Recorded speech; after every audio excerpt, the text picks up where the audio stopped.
Hi, இன்றைக்கி mushroom biryani செய்யலாமா? அதுக்கு நான் வெங்காயம், தக்காளி தேவையானதெல்லாம் கட் பண்ணி வச்சுருக்கேன். சீரக சம்பா அரிசி நான் 1 கிலோ எடுத்திருக்கேன். அதை 2 தடவை கழுவிட்டு எடுத்து ஊற வச்சுருக்கேன். அப்புறம் பிரியாணி கடாயை வச்சுட்டு அதில் 200 ml ஆயில் சேர்த்துருக்கேன். அதில் பட்டை, கிராம்பு, ஹோல் ஸ்பைசஸ்லாம் சேர்த்துருக்கேன். கொஞ்சம் சோம்பு சேர்த்துருக்கேன். அதுக்கப்புறம் நறுக்கி வச்ச ஒரு 200 கிராம் 250 கிராம் பெரிய வெங்காயத்தை நறுக்கி சேர்த்துருக்கேன். அது நல்லா வதங்கினதுக்கப்புறம் இஞ்சி பூண்டு பேஸ்ட் ஒரு 3 டேபிள் ஸ்பூன் சேர்த்துருக்கேன். அது கூட ஒரு கொத்து புதினா, ஒரு கொத்து மல்லி இலை போட்டிருக்கேன். இது நல்லா வதக்கிக்கணும். இது நல்லா வதங்கினதுக்கப்புறம் நான் நறுக்கி வச்ச 4 தக்காளி சேர்த்துருக்கேன். இது பெரிய பெரிய தக்காளி, அதனால் இது கரெக்டாக இருக்கும் 1 கிலோ அரிசிக்கு. இந்த வெங்காயம் தக்காளியெல்லாம் வதங்குறதுக்கு ஒரு ஸ்பூன் கல்லுப்பு சேர்த்துருக்கேன். ஒரு 5 பச்சை மிளகாய் சேர்த்து நல்லா எண்ணெய் பிரிஞ்சு வதறதுக்கு நல்லா வதக்கிக்கணும். அது கூட 1 டீஸ்பூன் மஞ்சள்தூள், 2 டேபிள் ஸ்பூன் மிளகாய்த்தூள், 1 டேபிள் ஸ்பூன் மல்லித்தூள், பிரியாணி பவுடர் ஒரு 3 ஸ்பூன் போட்டிருக்கேன். அப்புறம் ஒரு 150 கிராம் தயிர் சேர்த்துருக்கேன். இதெல்லாம் போட்டு நல்லா அந்த மசாலாலாம் நல்லா வதக்கிக்கணும். அதுக்கப்புறம் நான் காளான் 4 பாக்கெட் எடுத்திருக்கேன். இதோட குவான்டிட்டி 800 கிராம். இதை நான் அந்த மசாலாவில் போட்டு நல்லா வதக்கிக்கிறேன். காளான் நிறையா தண்ணி விடும். அப்போ மூடி வச்சு ஒரு 2 நிமிஷம் வேக வச்சுக்கலாம். இந்த அளவுக்கு தண்ணி விட்டு வந்துச்சு. அதுக்கப்புறம் நம்ம கழுவி வச்ச அரிசி சேர்த்துக்கலாம்.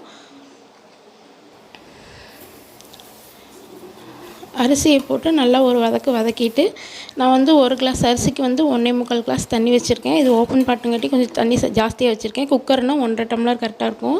இல்லை 1.25 கூட கரெக்டாக இருக்கும் ரொம்ப நேரம் ஊற வச்சா. அந்த தண்ணி லைட்டாக ஹீட் பண்ணியிருந்த பக்கத்து அடுப்பில் அதை ஊற்றி அரிசியும் போட்டு தண்ணியை ஊற்றி உப்பு செக் பண்ணிவிட்டு ஒரு அரை எலுமிச்சம்பழம் புழிஞ்சு விட்டுக்கலாம்.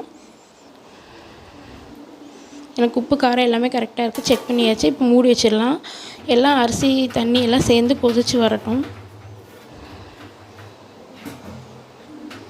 இப்போ இந்த அளவுக்கு கொதித்து வந்துருச்சு. மறுபடியும் கலக்கி நல்லா ஈவனாக கலக்கி விட்டுட்டு மூடி வச்சுக்கலாம்.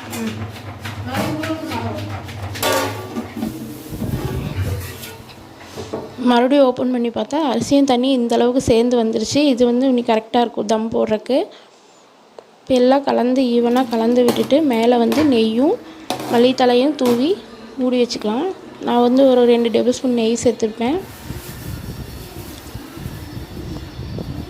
தட்டு போட்டு மூடிட்டு தோசைக்கல்லை நல்லா ஹீட் பண்ணிவிட்டு நல்லா தோசைக்கல் ஹீட் ஆனோடனே சிம்மில் வச்சுட்டு இந்த பிரியாணி கடாயை வச்சுட்டு மேலே வெயிட்டுக்கு நான் ரசத்துக்கு இடிக்கிற கல் வச்சுருக்கேன்.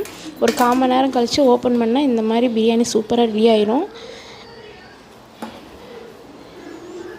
எல்லாமே கரெக்டாக இருக்குது. இப்போ பார்க்குறதுக்கு கொஞ்சம் சாகியாக இருக்க மாதிரி இருக்கும். ஆறுனா கரெக்டாக ஆயிரும்.